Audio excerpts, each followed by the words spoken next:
Mon nom, c'est Étienne Dusablon. Je suis en photographie depuis au moins 50 ans professionnellement, mais j'en ai fait de la photo une dizaine d'années avant. Alors, j'ai toujours aimé les caméras. J'ai commencé ça parce que chez nous, on était abonnés au Bulletin des agriculteurs.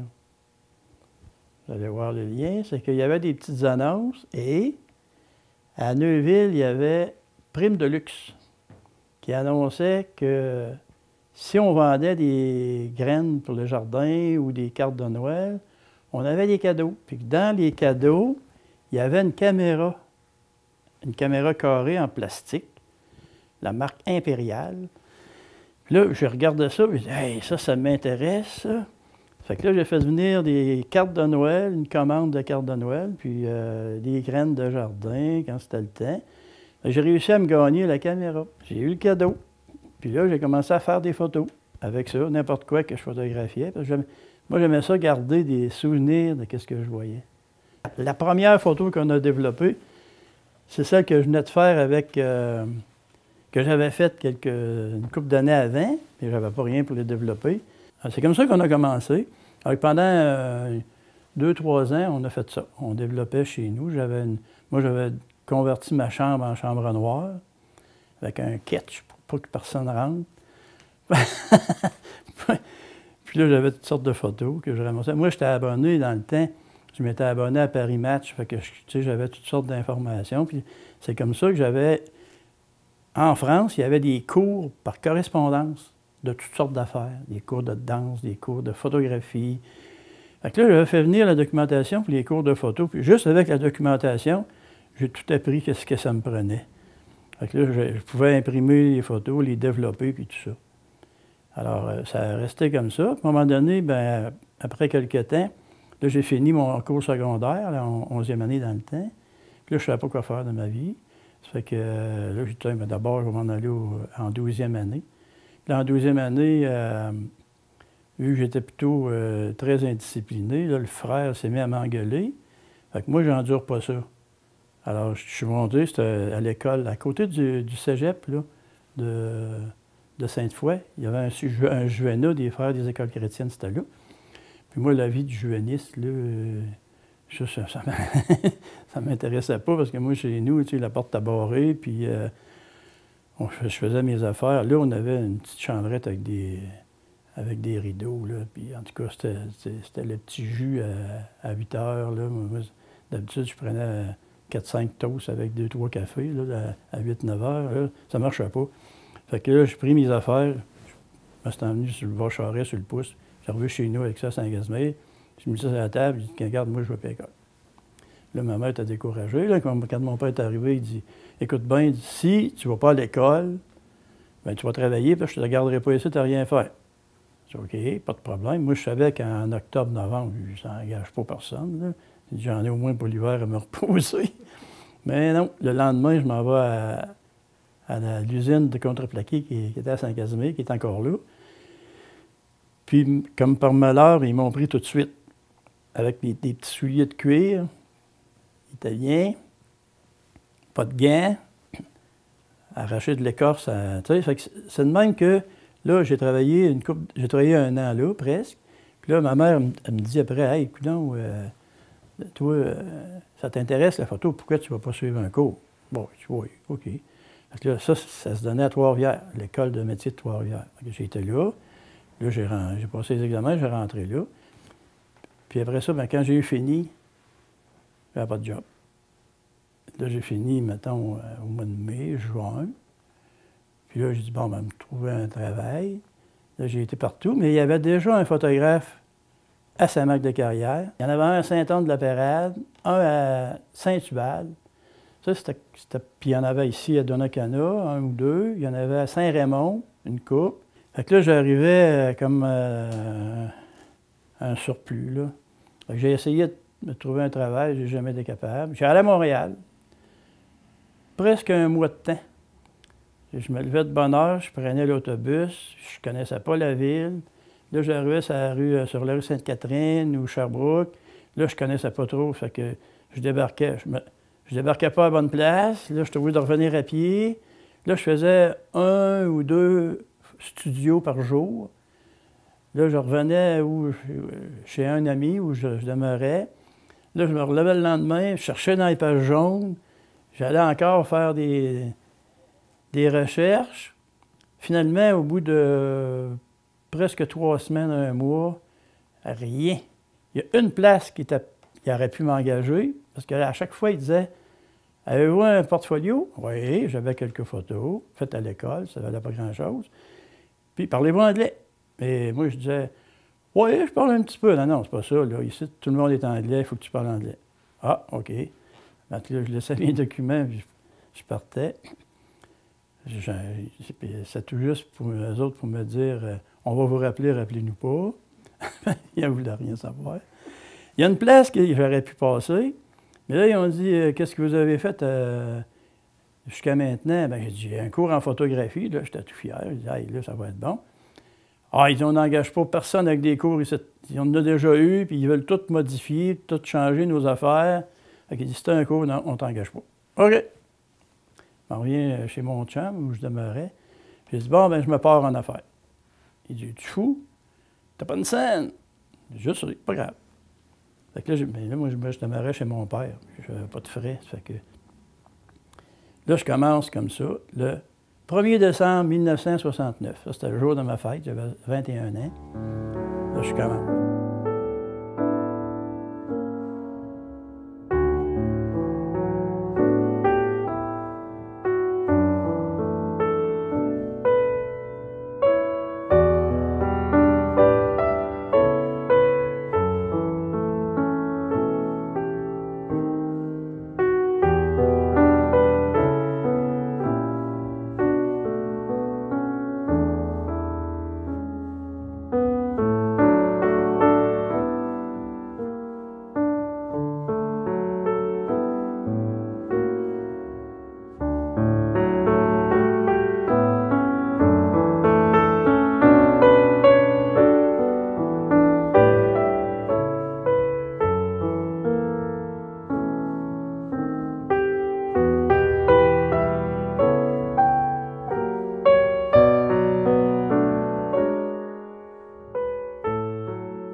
Alors là, ça, c'est le 1er décembre 1969. Là, j'ai décidé d'ouvrir.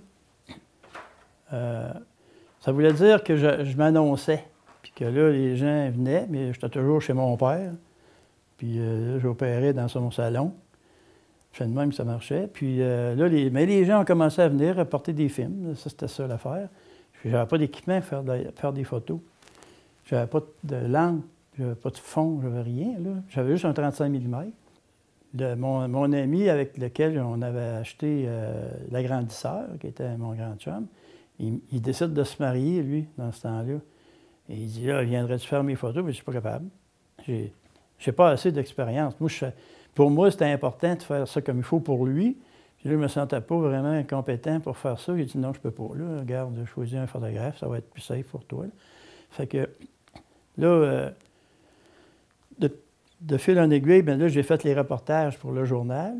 Quand il y avait dans ce temps-là, on pouvait photographier n'importe qui sur la rue. On n'était pas achalé par personne. Fait que là, il y avait des parades de Saint-Jean-Baptiste, il y avait des marches pour toutes sortes d'affaires. Les frères organisaient ça, là, les curés. Une marche pour les pauvres en Afrique, puis toutes sortes d'affaires dans le même. Puis là, les étudiants, ça se promenait avec les frères, puis dans les rues. Fait que moi, je prenais des photos, puis j'envoyais ça au journal, mais j'envoyais toutes les photos avec les légendes, c'était quoi, qui était quoi, puis tout.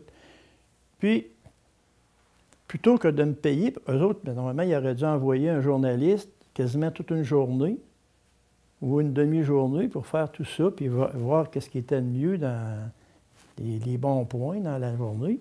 Alors, moi, je faisais tout ça, c'était chez nous, à Saint-Casimir, ça se passait. Puis quand c'était ailleurs, j'y allais. Puis pour me payer, ils me donnaient une colonne de large, à peu près 4 pouces de haut. Là, j'annonçais mes affaires. Fait que les gens, partout dans le comté, ils voyaient mes annonces. Ils disaient « Hey, il doit bien faire de l'argent, annonçait toutes les semaines dans le journal.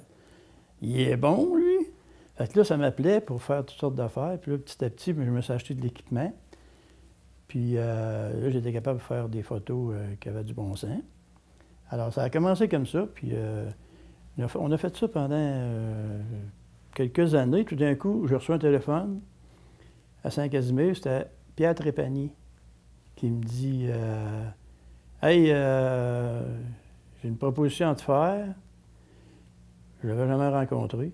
Lui, je ne le connaissais pas. Il dit Je vendrais ça, mon studio. Puis je connaissais son studio parce qu'il annonçait, lui aussi, là, dans le journal, toutes sortes d'affaires. Mais lui, il annonçait surtout de l'équipement. Il y avait pas mal. Il y avait. Là, je l'ai acheté, mais quand je l'ai acheté, il y avait à peu près 40 000 $ d'équipement. Tu sais, de caméras, de ciné-caméras, de flash électronique. Il y avait ça. Fait que moi, j'avais rien de ça. Là. J'avais pas de place pour mettre ça. Ça fait que là, je m'en vais voir mon gérant de banque. Puis j'ai dit ça. J'ai dit, garde, j'achèterais ça, là. Ça me tenterait.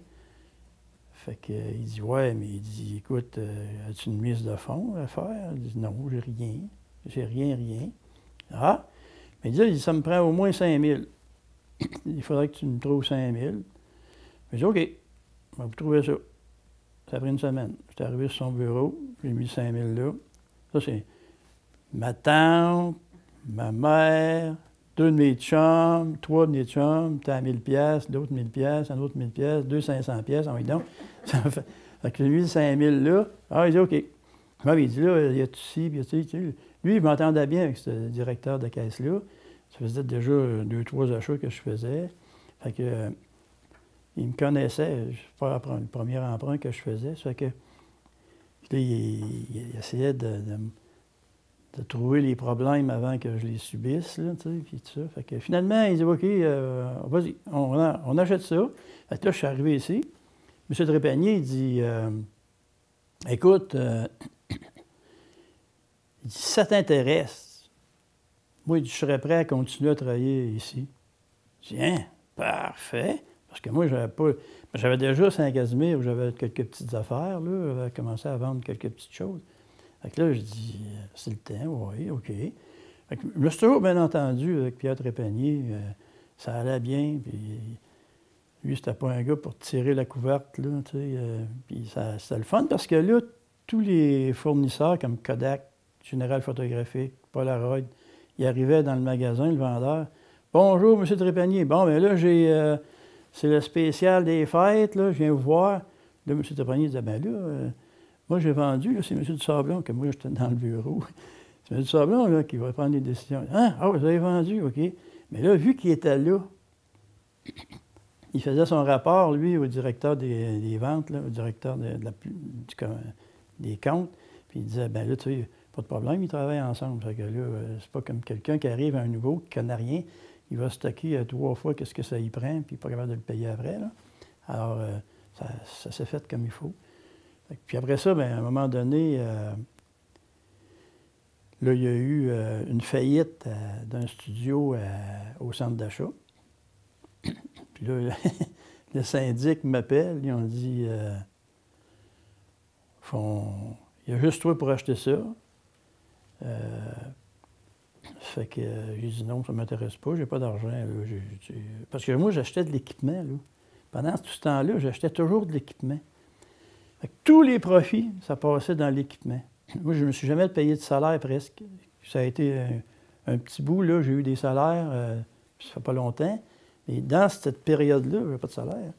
Fait que, je restais chez mon père, puis je l'aidais parce que lui, il faisait du taxi. Puis des fois, c'est moi qui faisais les voyages, puis tout ça.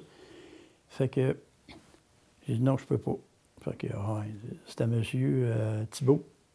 Thibault de Saint-Basile, équipement de bureau. C'est lui qui était le responsable pour le syndic. Fait que, il dit, ouais, en tout cas, il dit, je vais penser à ça, je vais en parler aux autres créanciers, puis il dit, je vais te rappeler. Il me rappelle, puis là, il me l'offre, mais moitié prix de la première fois. J'ai dit, OK, je vais le prendre. Fait que j'achète ça. Le studio au centre d'achat. Fait que là, je l'avais 2, plus Saint-Casimir. Puis là, on s'est mis à faire des mariages. C'est pour ça que je vous ai sorti des photos de mariage pour vous montrer c'était quoi notre le genre de production qu'on avait dans le mariage. Parce que là, ça commençait à virer. Là, on faisait une quarantaine de mariages par année. Daniel a commencé parce que là, j'avais une blonde, on n'était pas mariés. Puis Daniel, elle, bien, les premières années, elle suivait son cours en éducatrice spécialisée au cégep de Sainte-Foy. Mais moi, je réussissais toujours à l'amener pour m'aider, pour tenir les flashs, puis pour surveiller l'équipement. Tu sais, c'était pas vraiment compliqué. Fait qu'elle a pris goût à ça, puis elle, vous la connaissez, elle, c'est quelqu'un pour le public, puis placoter en masse, puis rencontrer du monde. Tu sais, ça fait que là, elle aimait ça. Puis en plus, bien, elle aime ça, tu sais, les choses bien faites, puis les belles affaires. Fait que là, quand on faisait des mariages, elle mettait son grain de sel, on devrait faire ça de même, puis là, je faisais tenir la traîne, ou le voile, puis tout ça. Puis l'éclairage, là, elle apprenait l'éclairage, comment ça fonctionnait. Nos clients, surtout, il y avait des gens de Port-Neuf qui étaient venus se faire photographier. Ces gens-là avaient des enfants qui allaient à l'université en administration. Là, ces gens-là, ils disaient « Pourquoi vous n'allez pas à l'université? On fait photographier nos enfants, puis c'est de la scrap. » Puis eux autres, on les photographiait, ils se trouvaient bons avec nos photos, parce qu'ils savaient comment se tenir, ils savaient comment se préparer. On faisait une photo, c'était comme photographier un modèle dans une revue. C'était quasiment toujours beau. Tu sais, c'est ça, la beauté, c'est quand les gens sont souriants, puis tu sais, c'est pas... la beauté, c'est être naturel. Puis eux autres, ils étaient naturels, puis ils apprenaient ça. Tu sais, à être bien, à bien paraître, puis... c'était champion. On faisait des photos, là, avec moins d'efforts. À l'université, on a vu qu'est-ce que c'était la différence. À l'université, là, on s'efforçait de faire des belles photos. On en faisait, mais là, il fallait insister. Là, on avait de la poudre, là, on disait, ben regarde, là, vous avez le nez tout brillant, puis le front, il faut vous mettre de la poudre. Ah, la poudre, j'ai jamais mis ça. Tu sais, les filles de laboratoire, là, ils n'ont pas besoin de ça. Les gars, ça, c'est correct, là, ils n'en ont pas besoin. Ben, tu sais, ils en auraient besoin souvent, mais on en mettait aux gars aussi, là. Mais les filles, là, tu sais, moi, avec l'expérience que j'avais eue dans les deux écoles des gars, en secrétariat, je trouvais que ça... je pensais que toutes les filles étaient de même quand ils allaient à l'école, moi, là. Alors là, j'ai eu de la misère un peu à m'adapter à ça. Mais là, Daniel venait, puis là, elle apportait ce qu'il fallait, toutes les poudres, même des fois, au début, j'ai du rouge à lèvres, puis, tu sais, toutes sortes d'affaires. Puis là, on insistait, on prenait le temps, pour qu'au moins, pas que ça se fasse trop des grosses spots blancs dans la figure, puis tout ça. Puis là, il restait les cheveux. Là, les cheveux, là, les couettes tombaient dans l'œil, puis là, il faisait ça de même, puis là, ça... Tu sais, ça marche pas parce que c'est pas ça un portrait. Puis, nous autres, même encore aujourd'hui, là, ça arrive qu'il faut se battre pour faire comprendre aux clients qu'on ne veut pas faire de photos médicales. Tu sais? Il y en a qui disent « Ah, mais moi, je m'aime comme ça. » Oui. Mais il y a des filles, là, surtout, il y a des gars de temps en temps, mais c'est surtout les filles blondes qui ont le teint blanc. Blanc, il n'y a pas de couleur à ça, là. Quand tu imprimes ça, là, c'est rose, magenta, tu dis m'enlever du magenta, ça tombe dans le vert, il n'y a pas de milieu. C'est bien compliqué. Ça fait que quand ils ont un maquillage de base, je ne parle pas d'une affaire extrême, là, juste une base de poudre ou je ne sais pas quoi, bien là, au moins, il y a quelque chose pour réfléchir la lumière et donner des couleurs. Puis aussi les ombres. Les joues, faut que, il y a du volume, il faut qu'il y ait du volume. Souvent, le maquillage aide à ça. Bon.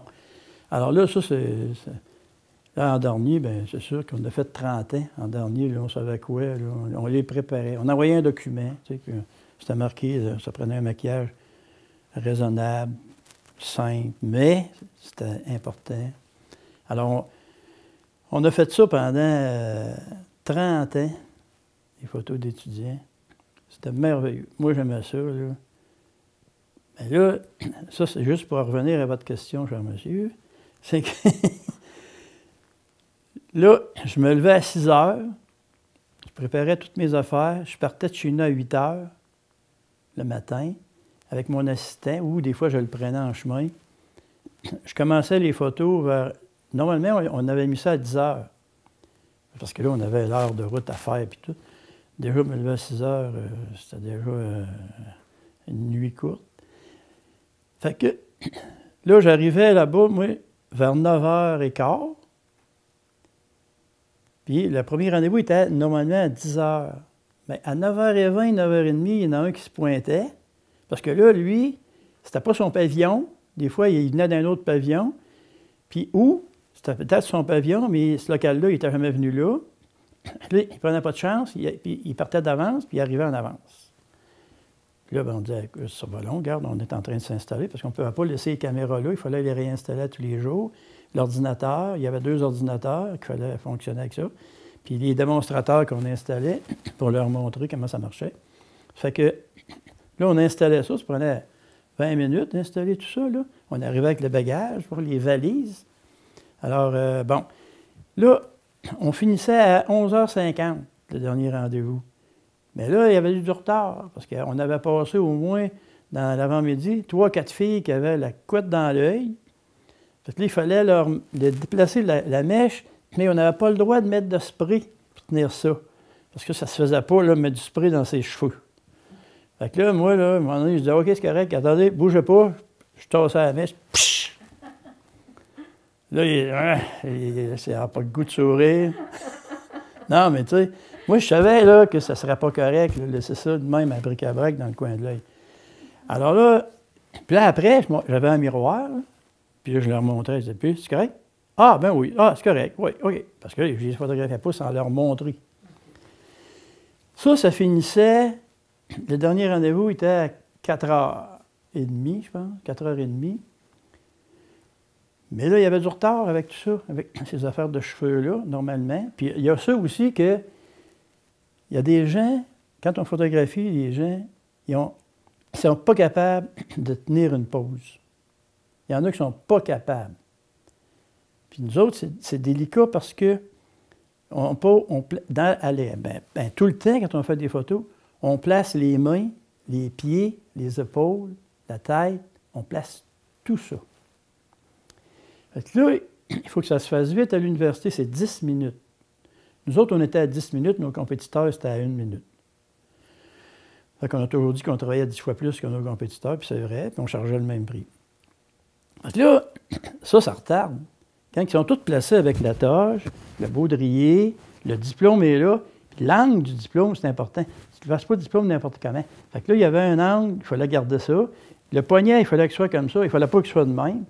Ça a l'air fou, le poignet de même. Puis là, on le plaçait. Là, je me revirais de bord, je m'en allais à la caméra. Tout d'un coup, hop, tu as tout déplacé. Oh, ben non, il avait décidé qu'il se grattait. Puis là, hop, il avait tout déplacé les manches de la toge. Là, c'était tout boursouflé. Parce que là, je retournais, je replaçais la toge. En tout cas, il y en a, là. Je pense que je les replaçais 5-6 fois. Là, il fallait tout remballer l'équipement. Là, on partait vers 6h15, avant que ça soit rendu dans l'auto. On arrivait chez nous à 7h30, peut-être moins quart. Heureusement, je mangeais avant de partir. Là, j'avais pris normalement à l'université 600 photos par jour. Tu sais, parce qu'on prenait 35-40 personnes à une moyenne de 15 photos. Il y avait 600 photos, mais là, on ne pouvait pas laisser ça dans la carte. Bien, avant, c'était des films. Quand on faisait les films, on en prenait moins. On prenait 4 à 6 photos par personne au lieu de 15. Ça fait quand même beaucoup de films, là. C'est des films 2 quarts, ça. T'as pas des 35 000 mètres, là. Ça fait que j'en ai apporté pour vous montrer qu'est-ce que ça a l'air, si vous ne le savez pas. Ça fait que, là, au début, quand c'était des films, aussitôt que j'arrivais, je mettais les batteries sur la charge pour le lendemain. Je stockais les films pour le lendemain. Je prenais les films de la journée. J'allais dans une petite chambre noire qu'on s'était faite. Puis là, je loadais, on appelait ça de même, c'est monter les films sur des rouleaux, là, pour les développer. Fait que le technicien qui travaillait pour nous à plein temps, lui, il arrivait le lendemain matin, il y avait il y avait des réservoirs, là, des rouleaux, longs de même. Il y avait 6 films là-dedans. Il y en avait 4-5. On prenait, c'est ça, une trentaine de films, 20 à 30 films, de 20 pauses. Puis, lui, il les développait dans le jour. Puis, il faisait des contacts pour être capable de faire des choix, trouver la meilleure de... Parce que vu qu'on en faisait 5-6, là, ça nous obligeait à faire un choix. Alors là, on faisait des choix. Quand ça a été le numérique, bien là, on faisait 15 photos en moyenne. Mais là, il fallait vider les cartes, remettre des cartes neuves, recharger les batteries de la caméra, vérifier les flashs, parce que des fois, on avait des flashs portables en cas. Puis là, tout préparer ça, vérifier les horaires du lendemain, toutes les listes. Fait que finalement, moi, vers 10h30, 11h15, je montais au salon. Là, j'écoutais un petit peu les nouvelles. Je couchais à minuit. Minuit et quart. Je me relevais à 6h, je partais à 8h, je revenais à 8h, 7h30, 8h. Je faisais ça 4 jours, des fois 5 jours. Puis vers la fin de la période, vers la fin là, des photos d'étudiants, les 4-5 dernières années, des fois on faisait des journées, on finissait à 8h le soir. Parce que là, on en avait trop. Ça n'en finissait plus. Moi, travailler 7 jours, 7 soirs. Bien souvent, les gens, encore dernièrement, ils me disent mais comment tu fais d'heures dans une semaine? Ça fait normalement des heures. Je dis, oui, pas de problème. Je fais 7 jours, 6 soirs et demi. Le reste, le reste, je me repose. Mais je ne me repose pas plus parce que ça me tente de rester à rien faire.